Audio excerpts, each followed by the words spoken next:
예, 오늘은 좀 편하게 지난번 네팔 다녀왔던 것처럼 다녀온 이야기를 조금 편하게 좀, 근데 제가 편한 거지만 여러분들이 편할지 잘 모르겠습니다.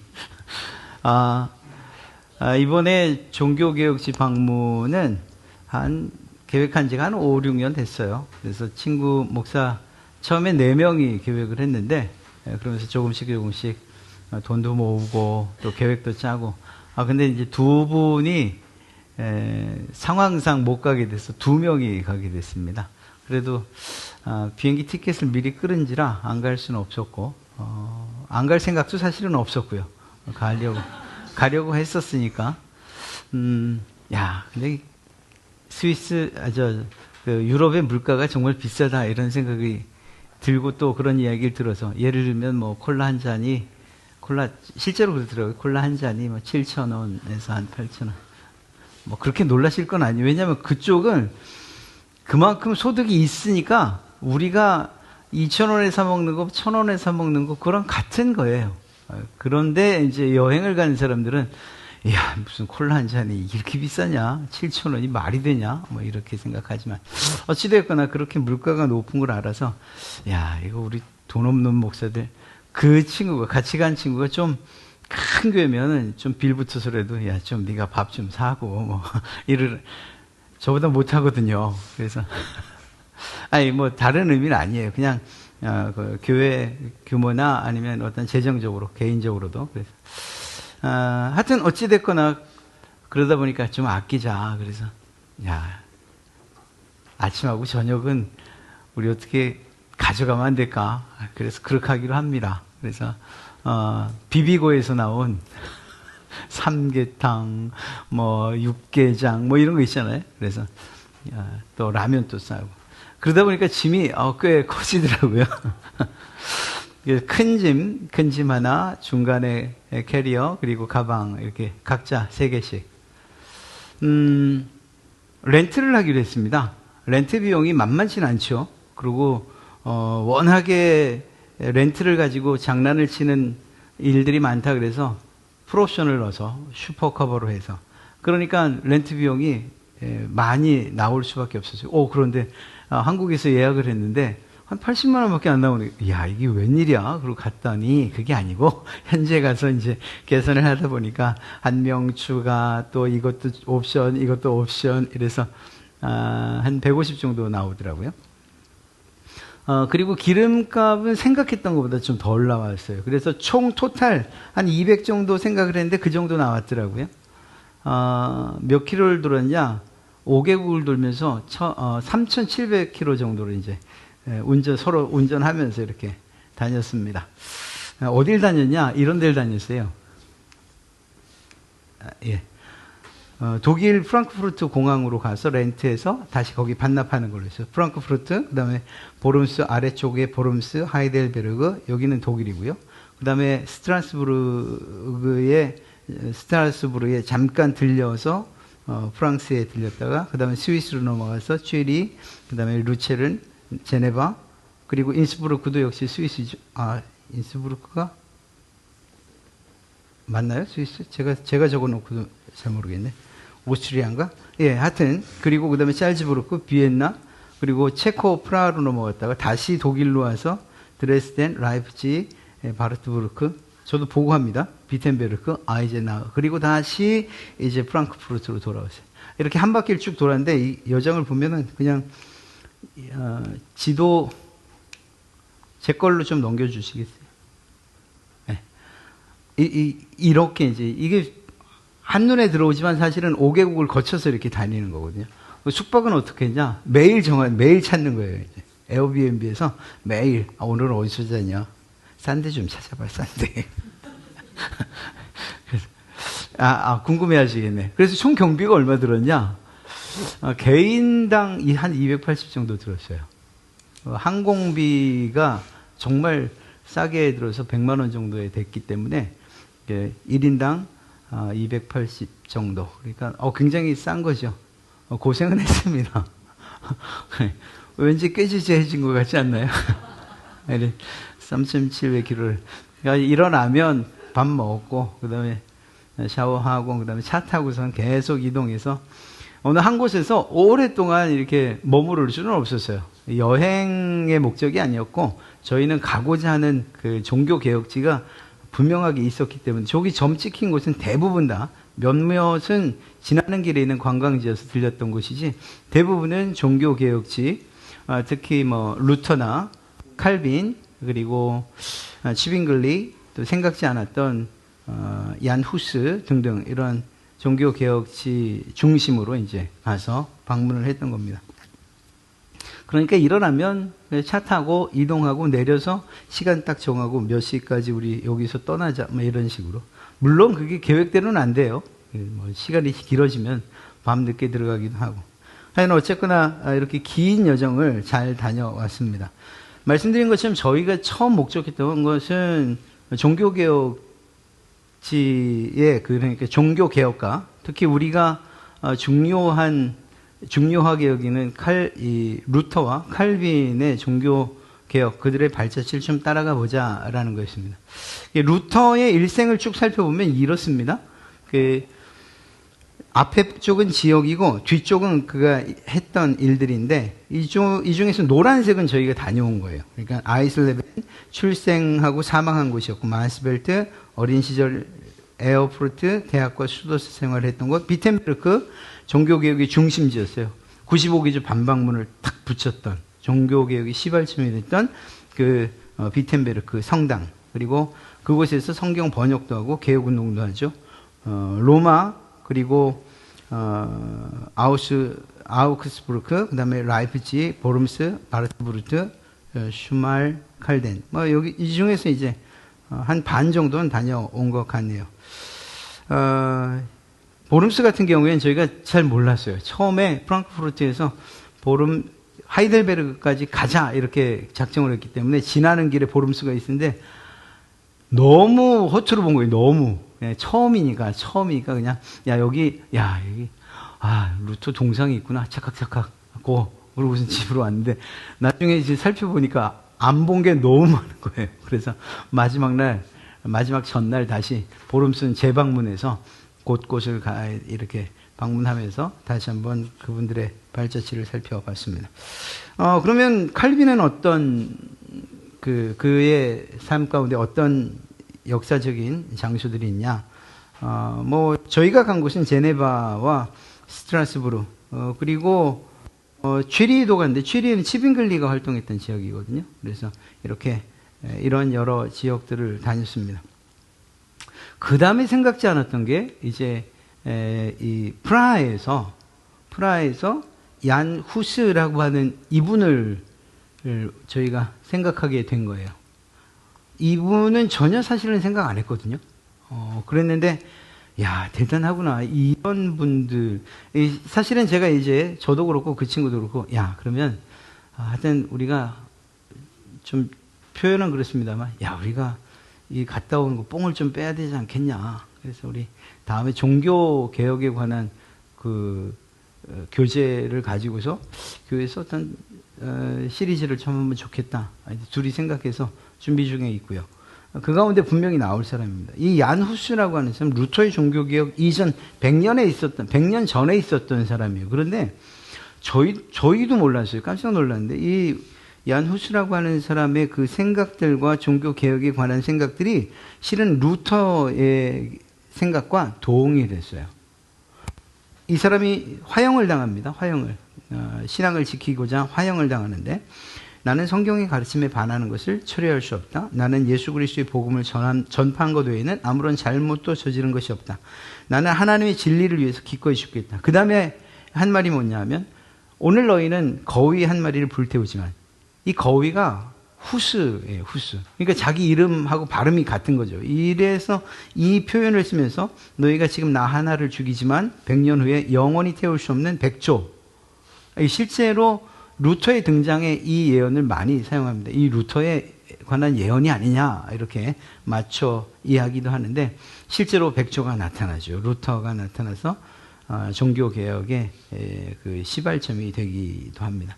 마지막 불타기 직전에 예수 그리스도여 이 내용을 받으소서. 나는 하나님의 진리 위에 서 있습니다. 지금은 타지만 나의 가르침은 꺼지지 않을 것입니다. 이러한 이야기를 하면서 이런 상황들을 또 그의 동상들을 보면서 정말 종교, 이 신앙을 지키고자 하는 그러한 그 열정, 그 열심, 이것은 결국 오늘 말씀처럼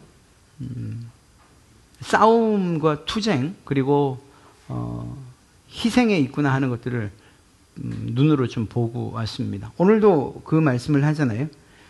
몸은 죽여도 영혼은 능히 죽이지 못하는 자들을 두려워하지 마라. 화형을 시켜서 존 후스는 몸은 죽었죠. 그러나 그 영혼은 하나님께서 오히려 기쁘게 받으시는 그러한 영혼이 됐던 것을 우리가 잘 알지 않습니까? 이런 도전들, 이런 노력과 희생, 그리고 이러한 종교개혁의 결과가 사실 지금 오늘날의 교회, 우리의 예배와 예전이 됐다는 사실들을 우리는 기억해야 됩니다. 그리고 이것은 정말 감사한 일들이고, 더 나아가서 벌써 결론처럼 얘기 들리겠지만 아직 뒤에 좀 있어요.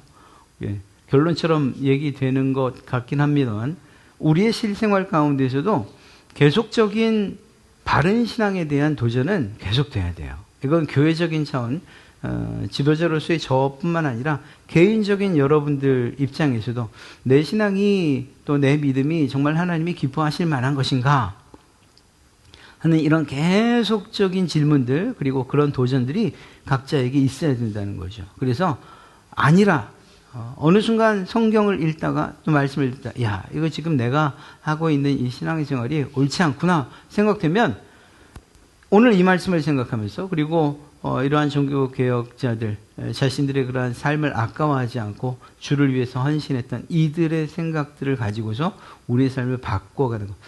그래서 개혁주의라는 표현을 씁니다. 개혁주의는 그때 몇천 년 전에 있었던 그 개혁이 지금 오늘날까지 이어져 간다, 이런 의미가 아니고요. 진정한 개혁은 오늘날도 계속 되어져야 되는 것, 그것이 개혁주의의 진정한 의미라고 이야기할 수 있죠. 교회의 모습을 좀 보여드릴게요. 교회예요, 교회. 교회인데 칼빈이 사역했던 교회입니다. 그 교회의 내부는 이렇게 생겼더라고요. 저기 보이시는 게 이게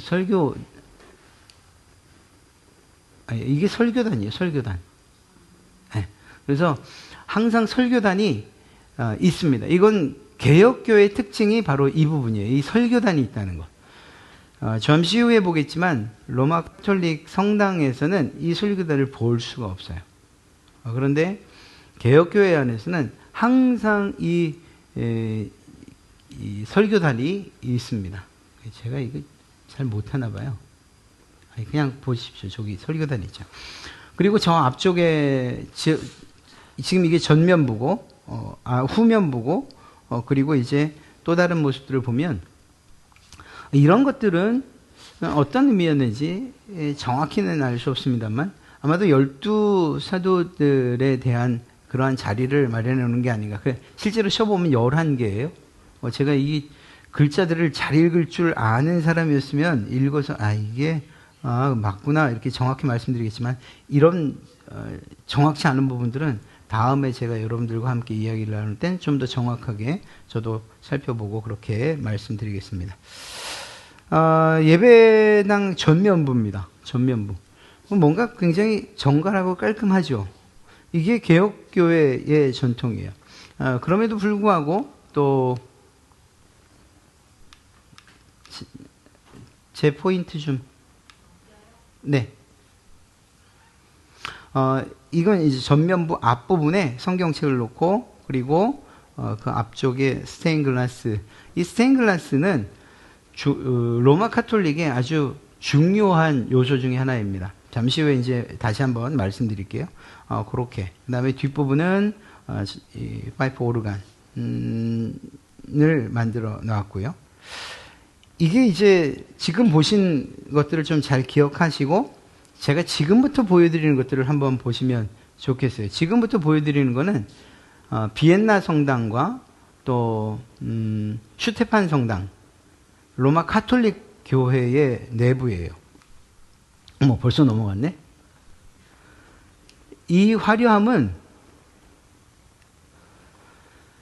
이 사진을 제가 못 찍은 거예요. 들어가면 압도돼요. 그러니까 저도 그런 경험을 처음 했어요. 만약에 여러분들이 나중에 유럽을 가신다면 다른 곳은 안 보셔도 되는데 이렇게 항상 열려 있습니다. 이렇게 그 성당들은 오픈을 해요. 대신 조용하게. 또 어떤 곳은 사진을 허락받아야 찍거나 아니면 들어갈 수 있고, 또 높은 탑 같은 경우에는 비용을 지불해야 되지만 어찌됐건 한번 들어가 보시면 개혁되지 않은, 그러니까 로마 카톨릭의 성당은 대부분 이렇습니다. 이게 지금 제가 얼마나 사진을 못 찍었는지 알 수 있네요. 이렇지는 않습니다. 이 색감부터 굉장히 어둡고 그러면서도 엄숙하고 장엄하고 그리고 경외감이 들어가 서면 느껴져요. 압도된다고 하죠. 압도. 그러니까 여기서는 함부로 큰 소리를 낼 수도 없고 이렇게 옆 사람하고 잡담하는 것도 이것도 스스로가 자제가 될 정도예요. 물론 관광객들이 많으니까 편안하게 얘기하지만, 예를 들어서 예배가 시작됐다. 이 사람들의 이 카톨릭의 예식이 시작됐다 그러면 앉는 순간 벌써 그냥 긴장이 되고, 그리고 정말 이 말씀을 듣지 않고 그 말씀에 불순종하면 벼락 맞을 것 같은 그런 분위기. 그런 분위기에 완전히 압도됩니다. 그리고 곳곳마다, 주변마다 보면 이렇게 정말 황금색으로 이렇게 조형물들을 만들어놔요. 예수님의 생애라든가 특히 예수님의 순환과 죽음에 관한 그러한 것들이 굉장히 많습니다. 뿐만 아니라 오른쪽에 보시는 거는 지금 앉아서 사람들이 기도하는 자리를 마련해 놨지 않습니까? 그러니까 그 성당에서 성인으로 추대한 사람들에게 기도하는 자리예요. 그러니까 하나님, 우리는 나오면 하나님 이렇게 기도가 시작되잖아요. 그런데 이 사람들은 이런 성인의 자리나 혹은 성모 마리아, 성인, 예수님의 고난, 이런 기도의 장소들이 여러 개 있어요. 자기가 가서 기도하고 싶은 곳에 앉아서 기도하는 거예요. 잘 이해는 안 되지만 실제로 그렇습니다. 그래서 지금 오른쪽에 보시는 거는 정확히 어떤 성인인지 모르겠지만 그런 성인에 관한 성인을 기리면서 그 성인에게 기도하는 거죠. 슈테판 성당은 유명한 조형물이 하나 있습니다. 우리는 조형물이라고 하지만 그분들은 성물이죠. 성물. 예배당 전면에 이렇게 예수님의 십자가상을, 큰 십자가상을 걸어놨어요. 그냥 앉으면 그게 떡 보여요. 떡. 그리고 뒤에는 이 분위기는 훨씬 더 캄캄합니다. 어둡죠. 그러면서 옆에 장식들은, 황금으로 된 장식들은 막 번쩍번쩍하고, 천정은 이 카메라로 담을 수 없을 만큼 높습니다. 그리고 말씀드린 것처럼 이렇게 옆에 조형물들이 예수님의 성화와 함께 이렇게 만들어져 있어요. 정말 사진을 못 찍었네요. 보면 그냥 앞에 서면 기도하지 않으면 안 될 것, 무릎 꿇지 않으면 안 될 것 같은 이런 분위기들을 느낄 수밖에 없습니다. 이 조형물 하나하나는 우리가 그냥 믿지 않는 입장에서 보면 정말 예술이에요. 예술. 아니 저걸 어떻게 저렇게 만들었을까? 스트라스부르에서의 그 베드로 성당이었, 보는 순간 걸어갈 수가 없었어요. 멈췄어요. 그러고서는 계속해서 이거를 한 10여 초 동안 꼼짝을 못했어요. 얼마나 그 첨탑이 높고 정말 위풍당당하고, 그리고 거기에 석양빛으로 붉게 빛나는데 움직일 수가 없었어요. 물론 그 안에는 시간이 지나서 못 들어간 데가 굉장히 많았어요. 안타깝게도. 어찌됐거나 이런 위압감을 느끼게 하는 일들이 있었습니다. 아까 말씀드렸던 것처럼 어떤 한 성인, 왼쪽은 예수님이죠.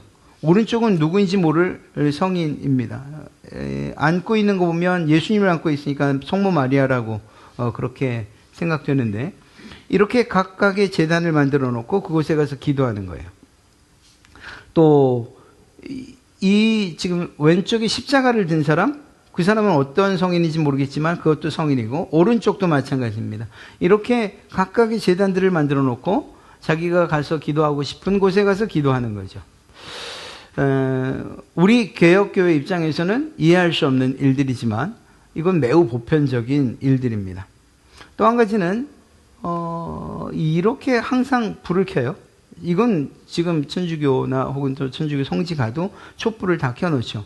저는 이걸 딱 보는 순간 제가 다녀왔던 그 어떤 한 곳이 기억이 나서요. 아마 여러분들도 기억나실 텐데, 네팔에서 초 키우도구 있죠. 이게 너무 오버랩되는 거예요. 물론 네팔의 시바신에게 드리는 저 촛불과 가톨릭 사람들이, 그러니까 로마 천주교 사람들이 가톨릭 사람들이 불을 피우는 것 의미는 다를 수 있을 거예요. 뭐 생명의 빛 예수 그리스도를 의미하고 막 이렇게. 그러나 제 눈엔 똑같이 보이더라고요. 그래서 이런 것들을 보면서, 그런데 뒤에 말씀드리겠지만 앞에 보여드렸던 그러한 칼빈이나 루터 좀 차이는 있습니다. 칼빈이 사역했던 그 교회의 그 깨끗함, 또 뭔가 정리된 모습과 그렇지 않은 이 두 가지 모습은 비교되어야만 하는 거예요. 왜냐? 이러한 로마 카톨릭 교회의 성상들, 그러니까 그런 조각들, 그림들, 이 모든 것들을 철거해낸 것이 이거이기 때문이에요. 그런데 한번 생각해 보십시오. 그 당시에 로마 카톨릭이 가장 막강한 힘을 가지고 있었던 때인데, 성경이 그렇게 말하지 않아요. 올바른 믿음이 아니다. 이건 개혁되고, 그리고 그런 점에서 철거되어야 된다. 이렇게 얘기했을 때 로마 교황청이 가만히 있겠냐고요. 그 지역에서 대대로 로마 카톨릭을 믿어왔던 사람들이, 그리고 그것을 보면서 기도하고 자신들의 삶을 영위해왔던 사람들이 그 성모 마리아상, 예수상, 그림들을 없앤다고 할 때에, 그것이 올바른 신앙이 아니라고 할 때에 그 반대가 얼마나 심했겠느냐고요.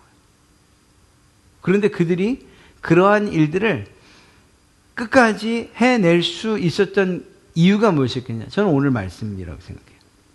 하나님을 두려워했기 때문이라는 거죠.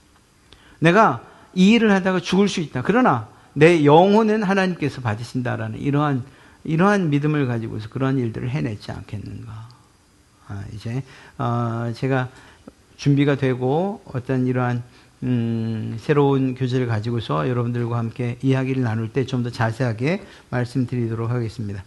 말씀드린 것처럼 루터와 칼빈의 발자취를 좀 살펴보면, 먼저 말틴 루터는 95개조 반박문을 발표합니다. 이것으로부터 시작이 된 거예요. 그것은 아까 우리 사진에는 없었습니다. 비텐베르크 성당 정문에. 그 정문은 그렇게 큰 정문이 아니었어요. 그리고 비텐베르크도라는 그러한 성당, 그 지역 자체도 사실은 좀 우리가 찾아가기에도 좀 외곽이었거든요. 그런데 그곳에서 그런 이유들은 충분히 있더라고요.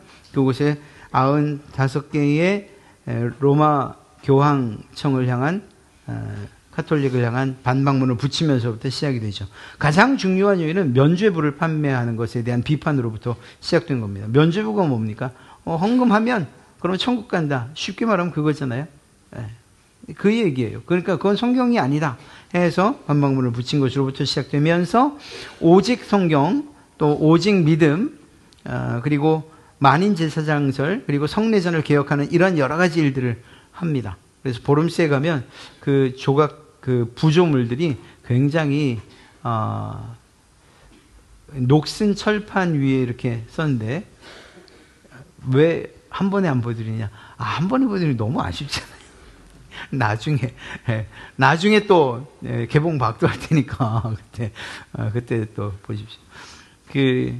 솔라 피데, 오직 믿음, 이러한 글자들을 하나하나 새겨두면서, 또 보름스 제국회의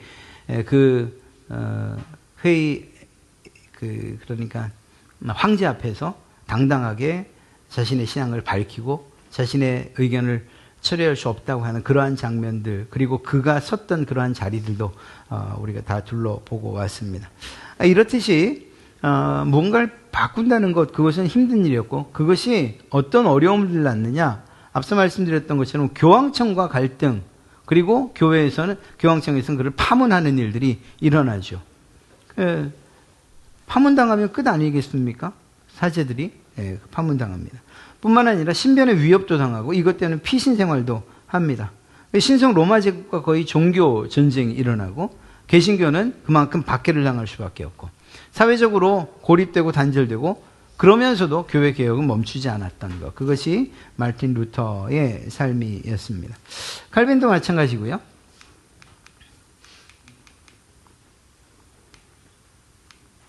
네, 칼뱅이라고도 하고 칼빈이라고 하는데, 칼빈 같은 경우에는 기독교 강요라고 하는 책을 출간합니다. 이것은 저희 개혁교회에서의 가장 중요한 신앙의 교리들을 집대성해 놓은 그러한 책이죠. 하나님의 주권을, 오직 하나님의 주권, 그리고 예정설, 그리고 교회의 정치를 개혁합니다. 성찬론도 역시 마찬가지로 루터와는 좀 다르지만, 루터와 칼빈의 그러한 개혁에 있어서의 가장 큰 차이점이 뭐냐라고 하면, 루터는 그래도 성상이나 이미지 이런 것들을 완전히 철거하진 않았어요. 그래도 그것들이 있는데, 그러나 올바른 예배, 성례전은 해야 된다, 이렇게 했던 반면에 칼빈 같은 경우에는 완전한 철거들을 했죠. 그래서 조금 더 강력하고 그리고 완전한 개혁이 칼빈에 의해서 이루어졌다. 프랑스에서 박해받고 바젤로 망명 생활합니다. 또 제네바에 가서는 제네바 도시 자체를 거룩한 도시로 바꾸려고 하는 이러한 시도들을 합니다. 그래서 음주나 도박, 사치춤, 주일 성수 지키는 것 등등을 강력한 법을 가지고서 그렇게 도시 자체를 바꿉니다. 이런 일들을 할 때에 반대 세력이 얼마나 강력하게 저항했겠습니까? 그러니까 그 사이에서 계속적인 갈등들이 일어나죠. 앞서 말씀드렸던 것처럼 그런 로마 가톨릭 교회의 그러한 성상들, 이미지들, 이러한 것들을 다 철거해내는 것, 그건 정말 영적인 전쟁이라고도 할 수 있는데, 그런 것들을 두려워하지 않고 해냈던 것. 사실 이러한 칼빈, 그냥 친구들 농담 삼아 이야기할 땐 우리 칼 선생님께서 이렇게 얘기를 하는데, 이런 칼빈의 이러한 종교개혁, 그리고 그 강력한 주도가 없었다면 사실은 지금 우리 역시 그 성상을 바라보면서, 아니면 내가 기도할 대상들을 오늘은 이 성인한테, 오늘은 저 마리아한테, 오늘은 예수님한테 하는 이러한 정말 변화되지 않고 개혁되지 않은 그러한 예배를 하고 있었을지도 모릅니다. 안타깝게도 건강의 악화, 말년에 많은 고난들을 당했습니다. 그런데 그럼에도 불구하고 이러한 일들이 어렵고, 또 어떤 사람들은 화형을 당하고, 또 사회적으로 고립되고 건강이 악화되고, 그리고 많은 종교적인 그리고 영적인 전쟁뿐만 아니라 공격들이 있는 이러한 상황 가운데서도 이들이 종교개혁을 멈추지 않았던 이유는 무엇이냐? 말씀드렸던 것처럼 하나님 앞에서 올바른 신앙과 바른 믿음을 찾아가고자 하는 그들의 뜻이 있었기 때문이라는 것입니다. 그리고 그렇게 움직일 수 있게 했던 것, 세상의 위협이 강하고, 그리고 정말 죽음의 공포까지도 느꼈지만, 그러나 육신이 죽는 것, 오늘 말씀처럼 몸은 죽여도 영혼은 죽이지 못하는 자들이라고 그렇게 그들을 생각했던 거죠. 그러니까 우리가 두려워할 것은 몸과 영혼을 능히 지옥에 멸하실 수 있는 바로 그 하나님을 두려워하는 마음으로 이러한 일들을 했던 것이다. 이러한 것들을 살피고 왔습니다. 11박 13일의 이야기를 이렇게 30분 안에 한다는 것 쉽지 않은 일입니다. 걱정하지 마십시오. 제가 말씀드린 것처럼 제가 정말 못 찍었네요. 보니까 잘 못 찍은 사진이지만 그것과 함께 또 제가 찾을 수 있는 자료들을 잘 준비해서 여러분들과 종교개혁에 관한 이야기들을 나눌 날을 하여튼 준비해 보도록 그렇게 하겠습니다. 또 그때 우리의 신앙을 하나님께서 기뻐하시는 방향으로 계속 바꿔가자, 또 개혁해가자, 이러한 시도들이 여러분들에게도 있기를 바랍니다.